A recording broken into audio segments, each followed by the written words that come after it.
Well, so Sean, speaking of bounties, so obviously we have up your bounty for Ren and Stimpy. Kind of talk to us how you started, why you started doing the bounties, kind of like, because I know that you guys kind of do it collectively, right? You guys kind of like pitch Yeah. in and then, so what was Yeah. that first initial one? And then Yeah. kind of talk to us about what's your most valuable one in your mind. Man, the first initial one, I'm trying to remember the first initial one. It's been about a year and a half of them of doing this. And I think the first initial one was maybe Fantastic Four 48. No, Okay. 49. Sorry, 49. 49. So we did 49. And eh, the reason why we started this in the first place is because this is a very popular strategy with sports cards and for cards in general. I mean, I've been tweeting today about there's a V Friends card or 101, and there's a bounty war for it right now.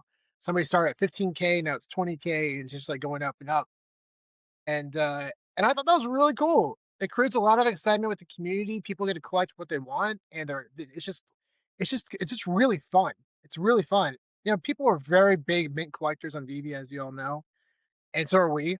So we thought this would be a really fun way to educate people in the community about the importance of mint numbers, because at the time there was no data, right? It was outside of people promoting sales. But now we have data on Stacker, which is freaking phenomenal. I'm so grateful for that, dude. But yeah, just it killed me seeing people floor mints that were significant.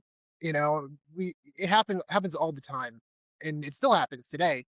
But we Hmm. hope that our bounties help educate people, not just within the community, but new collectors or even people who are interested in getting involved. And that's a big reason why, if you see the image there, we put our QR code at the bottom. You sign up, you get 10 gems for free. But it's great because it helps attract new people, shows that you can get involved at a very low level of entry. And we've signed up a lot of people from those flyers, which is really cool. Yeah, we're really happy about that. Yeah. Well, Excellent. I think, Excellent. I've obviously shared my feelings on this before with yourself, Sean. Like, I'm a massive advocate of the whole bounty ethos. It think like you said, it creates a buzz, and there are special mint collectors here. And some might get a little bit salty if they see a bounty out there. Ultimately, if someone really wants it, put your own bounty out there. Trump it, which we've seen others do, and I think that's just a fun competitive edge to it. But I think Absolutely. one of the things that this definitely strikes is for those people in the space that maybe are here just to try and get a gain and get a flip. Again, it's a perfect opportunity to do that. Yeah, absolutely. And just to really emphasize this point, we are not trying to monopolize at all. We're just trying to create a standard for like the items that we want.